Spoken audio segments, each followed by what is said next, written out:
오늘은 한 무화과 나무라는 제목으로 마태복음 21장 18절부터 27절까지의 말씀을 나누도록 하겠습니다.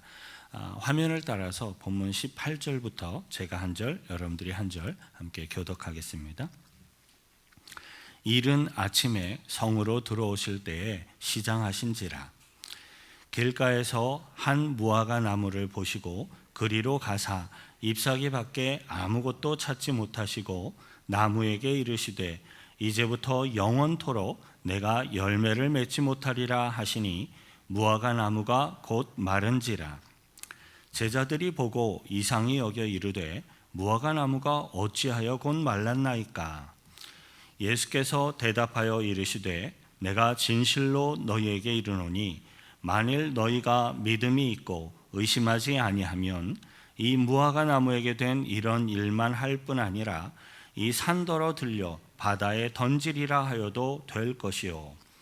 너희가 기도할 때에 무엇이든지 믿고 구하는 것은 다 받으리라 하시니라. 예수께서 성전에 들어가 가르치실새 대제사장들과 백성의 장로들이 나와 이르되 내가 무슨 권위로 이런 일을 하느냐, 또 누가 이 권위를 주었느냐. 예수께서 대답하시되 나도 한 말을 너희에게 물으리니 너희가 대답하면 나도 무슨 권위로 이 일을 하는지 이르리라. 요한의 세례가 어디로부터 왔느냐, 하늘로부터냐 사람으로부터냐. 그들이 서로 의논하여 이르되 만일 하늘로부터라 하면 어찌하여 그를 믿지 아니하였느냐 할 것이요, 만일 사람으로부터라 하면 모든 사람이 요한을 선지자로 여기니 백성이 무섭다 하여. 예수께 대답하여 이르되 우리가 알지 못하노라 하니 예수께서 이르시되 나도 무슨 권위로 이런 일을 하는지 너희에게 이르지 아니하리라. 아멘. 예수님께서는 예루살렘에 입성하신 하루 다음 날 성전에 가셔서 돈 바꾸는 자들과 장사하는 자들의 상을 다 둘러엎으시고 내어 쫓으시며 기도하는 집이 되어야 함을 선언하셨습니다. 예수님의 그러한 모습은 이스라엘 백성들이 회개하고 돌이켜서 구원받는 주의 백성들이 되기를 바라고, 또 예루살렘 성전이 거룩한 하나님의 성전으로 회복되기를 바라는 간절한 마음으로 행하신 것이었습니다. 그리고 실제로 예수님이 가르치셨던 말씀처럼 예루살렘 성전은 거룩함으로 기도하는 집이 되어야 함이 마땅한 것이고 당연한 것이었어요. 하지만 예수님의 그러한 행동과 예수님의 가르침은 그 당시에 굉장히 외식적이고 거짓된 모습으로 온통 자신을 무장하고 종교와 정치를 이끌어가고 있었던 그때 그 당시의 지도자들에게 대단히 굉장히 위협적인 것이었습니다. 예수님이 성전에서 장사하던 사람들의 상을 둘러엎으시고 내쫓으시며 성전을 깨끗하게 정화하시고자 행하시던 그 자리에는, 그 성전 안에는 당연히 예수님을 반대하며 예수님을 미워하던 자들도 많이 있었습니다. 그래서 예수님께서는 자신을 반대하고 또 자신을 대적하는 자들을 떠나서 예루살렘 바깥에 위치한 베다니라는 곳으로 가셔서 하루 저녁을 쉬셨습니다. 그리고 예수께서는 그 다음 날 또 사역을 감당하시기 위해서 이른 아침부터 또 다시 예루살렘 성을 향하여 길을 나섰습니다. 그 상황이 바로 오늘의 본문 18절의 내용입니다. 18절을 다시 함께 읽습니다. 이른 아침에 성으로 들어오실 때에 시장하신지라. 이른 아침에라는 이 표현에 사용된 헬라어 원문을 보면 프로이라는 단어가 사용되었는데요. 이 단어는 새벽에 일찍이 날이 새자마자 이런 의미로, 보통 우리들의 시간으로 새벽 4시부터 6시 정도의 새벽 시간을 가리키는 의미입니다. 예수님께서는 새벽 일찍이 기상을 해서 또 다시 사역을 하시려고, 감당하시려고 예루살렘 성을 향하여 나아가신 것입니다. 너무 이른 새벽 시간이었기 때문에 식사를 챙겨 드시지 못한 채로 길을 출발하셨음이 분명합니다. 예수님은 우리 모든 사람들과 저와 동일한 어떤 육체를 입으신 분이셨기 때문에 똑같이 피곤함을 느끼셨고 똑같이 배고픔을 느끼는 우리 인간의 연약함을 동일하게 경험하시는 분이셨습니다. 예수님은 이른 새벽에 일찍이 출발을 해서 예루살렘 성을 향하여 걸어가고 있었기 때문에 피곤하셨을 뿐만 아니라 또 식사를 못하셨기 때문에 배고픔을 느끼셨습니다. 그런데 때마침 저만치 잎사귀가 제법 많이 달려있는 한 무화과 나무를 보고 그곳으로 발길을 향하셨어요. 본문 19절 함께 읽습니다. 길가에서 한 무화과 나무를 보시고 그리로 가사 잎사귀밖에 아무것도 찾지 못하시고 나무에게 이르시되 이제부터 영원토록 내가 열매를 맺지 못하리라 하시니 무화과 나무가 곧 마른지라. 방금 읽은 본문 19절을 보면 길을 가는 길가에 한 무화과 나무를 보시고 라고 이렇게 기록이 되어 있습니다. 하지만 저는 여러분들께 말씀드리기를 잎사귀가 제법 많이 달려있는 무화과 나무라고 해석을 해서 말씀을 드렸습니다. 그 이유는 배고픔을 느끼신 예수님이 한 무화과 나무를 보시고 그 나무를 향하여 나아가신 이유가 아주 분명했기 때문입니다. 예수님이 무화과 나무를 향하여 이렇게 발길을 향하고 돌리신 것은 그 무화과 나무의 열매로 허기진 배를 조금이라도 달래보려고 가신 것이었습니다. 보통 우리들이 알고 있는 과실을 맺는 과실나무들은 겨울이 지나고 봄이 오면 나무에 잎사귀가 피고 잎이 푸르러지고 무성해지고 그리고 꽃이 핀 이후에 한참 시간이 지나서야 비로소 그 과실이 나무에 열리는 것을 우리는 보는 경우가 대부분이죠. 하지만 무화과 나무는요, 다른 종류의 과실나무들과는 조금 다른 특징이 하나가 있다고 합니다. 무화과 나무는 나무의 잎사귀가 이렇게 자라나는 시기에 동시에 과실도 함께 열매를 맺으며 올라와서 점점 그 열매가 커지며 익어가는 특성이 있다고 합니다.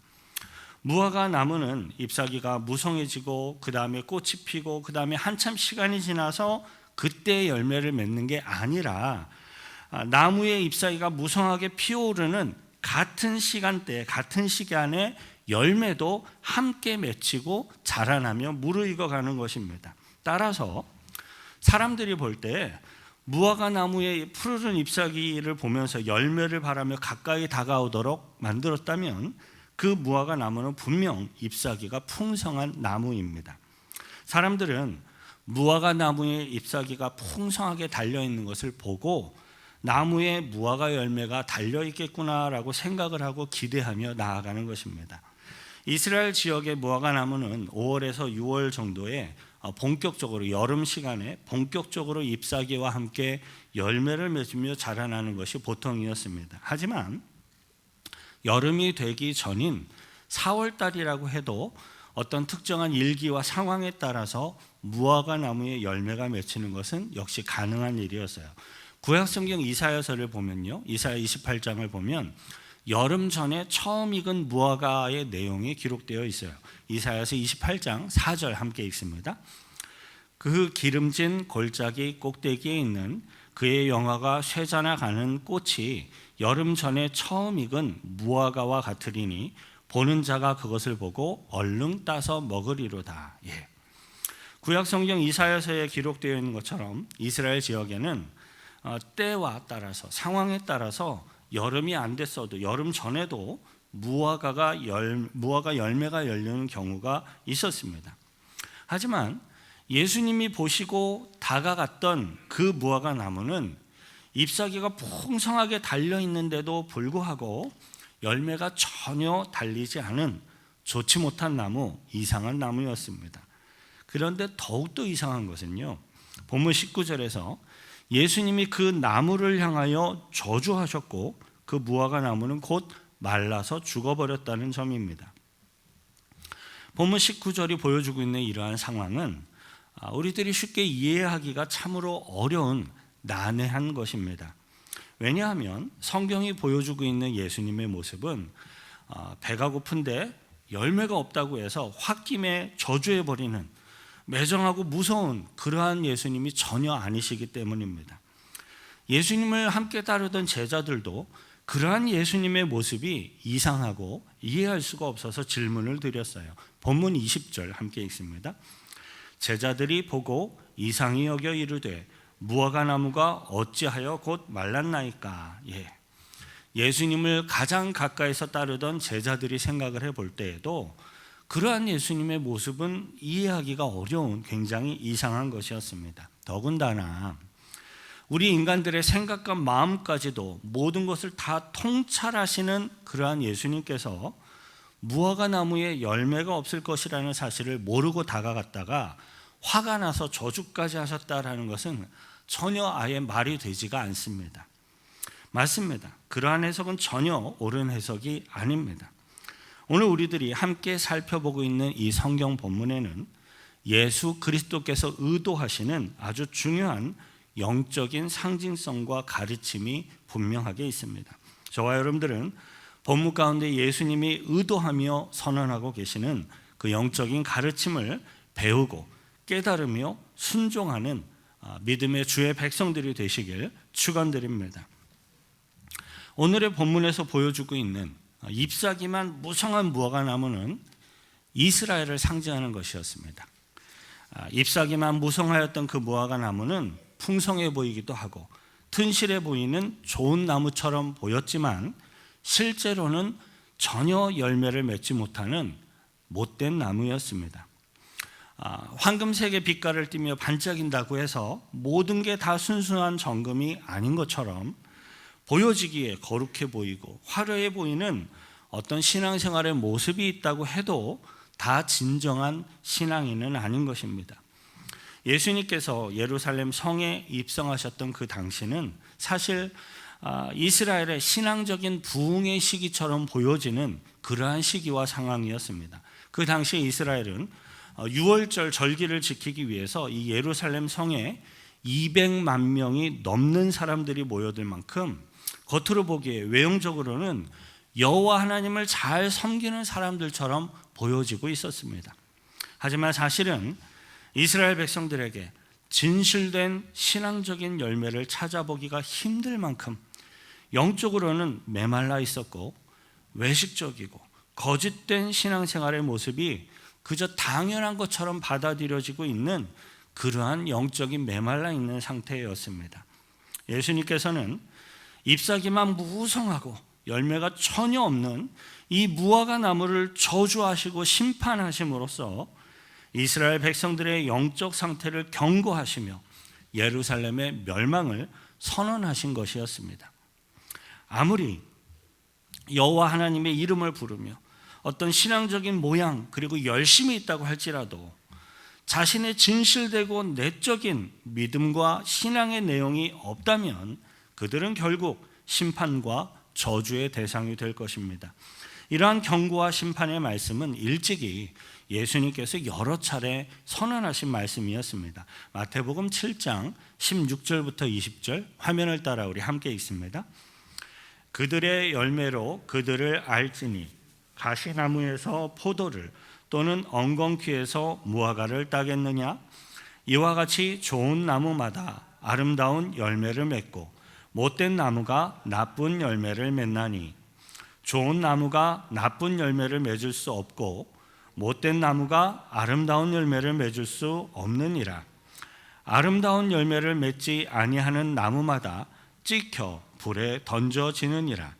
이러므로 그들의 열매로 그들을 알리라. 아멘. 과실나무의 좋고 나쁨은 이 나무에서 열리는 열매로 판단이 됩니다. 그리고 그 과수원의 농부가 마음속에 정해놓은 어떤 때가 이르게 되면 아름다운 좋은 열매를 맺지 아니하는 과실나무는 찍혀서 불에 던져지는 것입니다. 열매가 없이 잎사귀만 무성한 무화과 나무가 저주를 받아서 메말라 버린 것처럼 이스라엘 백성들이 속히 회개하고 돌이키지 못한다면 그들은 심판을 당하게 될 것입니다. 실제로 이스라엘은 그때로부터 더욱더 하나님으로부터 멀어져만 갔고요, 끊임없이 영적인 범죄를 자행하였습니다. 그리고 그 시점으로부터 약 40년쯤 후 AD 70년경 로마 장군 디도에 의해 예루살렘 성이 공격을 당했고 아주 긴 시간 포위를 당합니다. 그리고 예루살렘 성 안에서는 극심한 기근과 굶주림에 시달리게 됩니다. 누가복음 19장 44절에 기록된 내 자식들을 땅에 메어치며라는 이 예수님의 말씀처럼 자신들의 어린아이를 자신들이 잡아서 삶아먹는 참혹한 상황 속에서 끝내는 온 성이 다 무너져 멸망을 당하게 됩니다. 그런데 그것으로 다 끝난 것이 결코 아닙니다. 성경에 기록되어 있는 거의 모든 예언들은 그 의미에 있어서, 상징성에 있어서 예언적인 이중의 구조와 의미를 가지고 있기 때문에 그래요. 예언된 심판은 실제로 이스라엘의 역사 가운데 실제로 임하고 성취가 되었지만 그것은 동시에 하나님께서 정하신 마지막 날에 전 인류 가운데 완전하게 임하게 될 하나님의 심판을 경고하고 있는 것이기도 합니다. 세례 요한은 그러한 영적인 심판의 어떤 긴박함을 다음과 같이 표현을 했어요. 마태복음 3장 10절 함께 읽겠습니다. 이미 도끼가 나무 뿌리에 놓였으니 좋은 열매를 맺지 아니하는 나무마다 찍혀 불에 던져지리라. 아멘. 오늘의 성경 본문이 보여주고 있는 열매 없는 무화과 나무가 저주를 받아서 말라 죽어버린 사건은요, 영적인 의미에서 저와 여러분들을 포함한 모든 인류에게 다 연결되어져 있고 다 우리들이 해당되어지는 말씀이라고 할 수 있어요. 여러분, 저와 여러분들에게는요, 오늘의 성경 본문이 보여주고 있는 이 한 무화과 나무의 사건이 우리들에게는 영적인 눈으로 보여지고 깨달아지게 되시길 간절히 소망합니다. 저와 여러분들은 이 예수님의 경고의 말씀을 우리들의 마음판에 새기고 우리들의 믿음으로 준비하셔서 심판받는 자들이 아니라 십자가 복음 앞에 믿음으로 나아가 구원받는 주의 백성들이 되시길 축원드립니다. 자, 그렇다면 어떻게 심판을 피하고 어떻게 구원을 얻을 수 있습니까? 어떻게 예수 믿을 수 있습니까? 본문 21절부터 22절 함께 읽겠습니다. 예수께서 대답하여 이르시되 내가 진실로 너희에게 이르노니 만일 너희가 믿음이 있고 의심하지 아니하면 이 무화과 나무에게 된 이런 일만 할 뿐 아니라 이 산더러 들려 바다에 던지리라 하여도 될 것이요 너희가 기도할 때에 무엇이든지 믿고 구하는 것은 다 받으리라 하시니라. 아멘.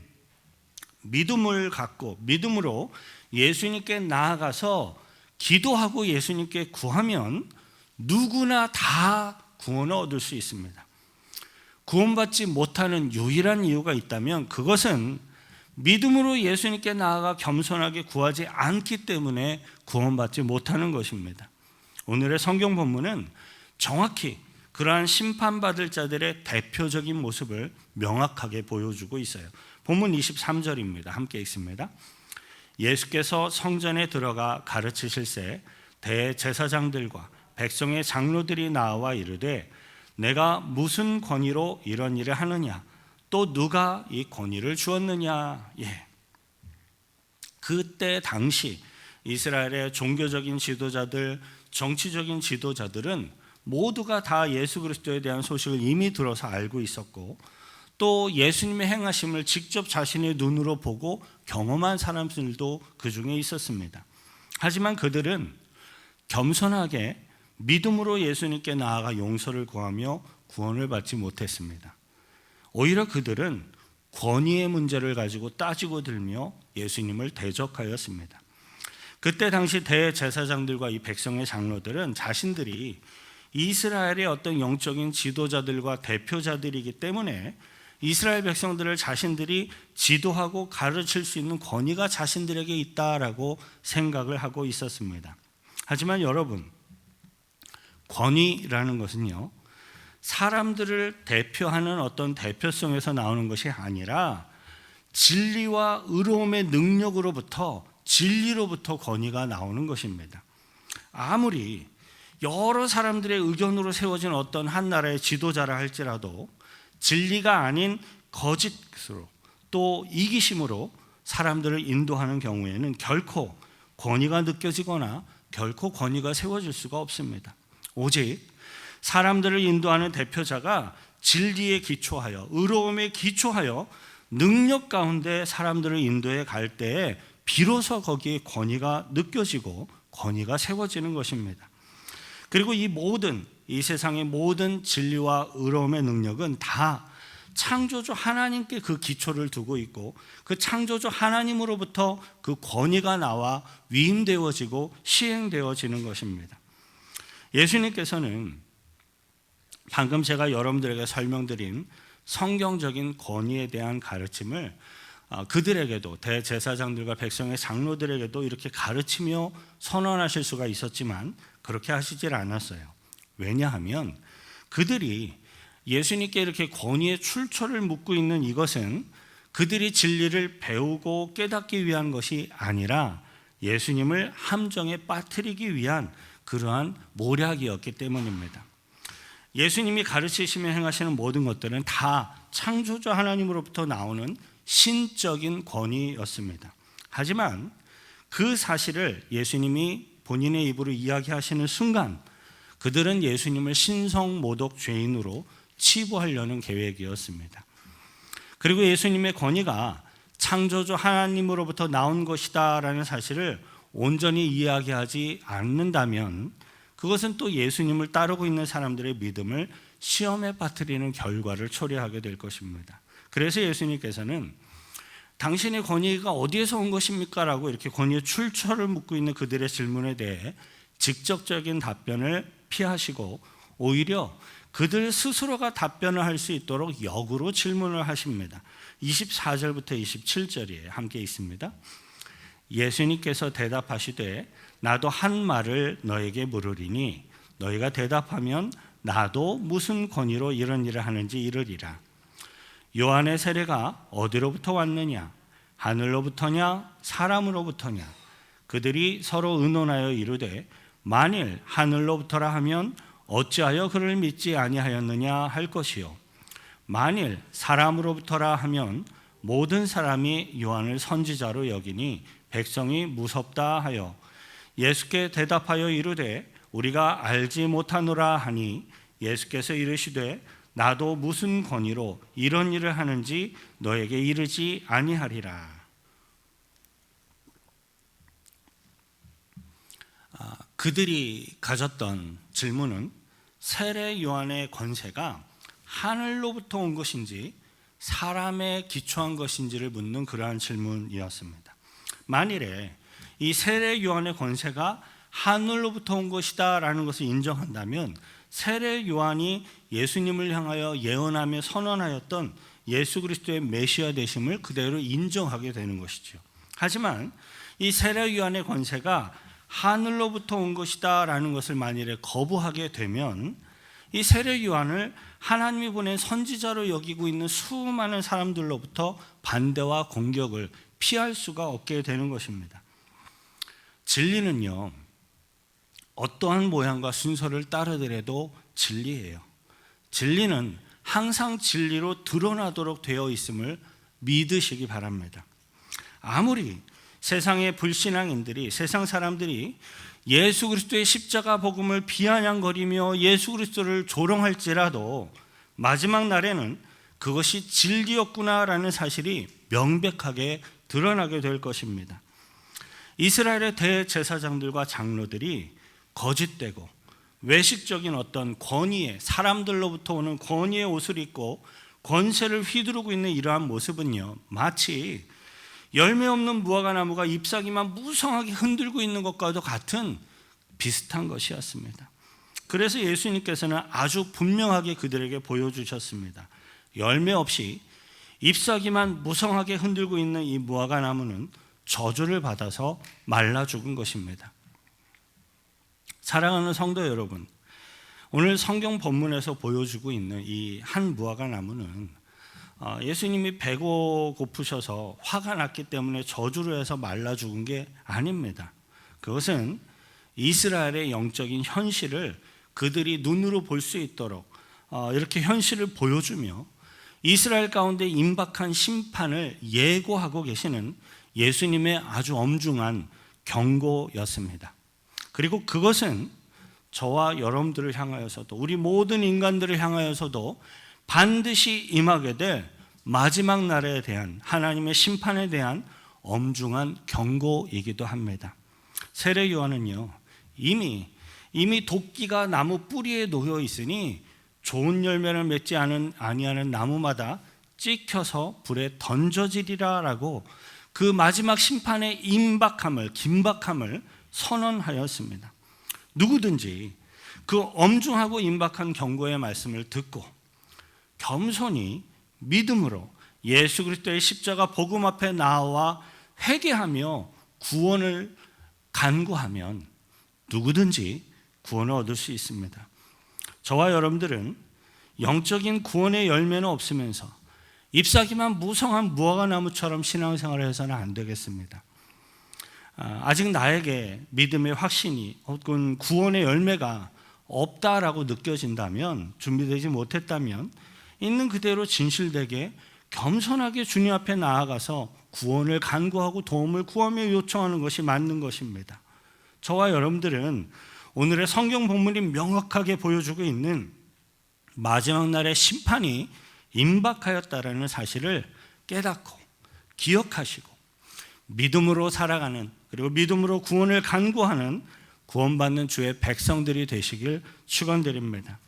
이를 위해서 우리 한번 같이 기도하시겠습니다. 하나님, 우리들 가운데 혹시 이 잎사귀만 무성한 무화과 나무처럼 영적인 알맹이는 없이 보여지는 것들에 이렇게 쏠려 있거나 치중되어 있는 것들이 있지는 않은지 점검합니다. 그것을 하나님이 얼마나 가증스럽게 보시는지 또 확인하였습니다.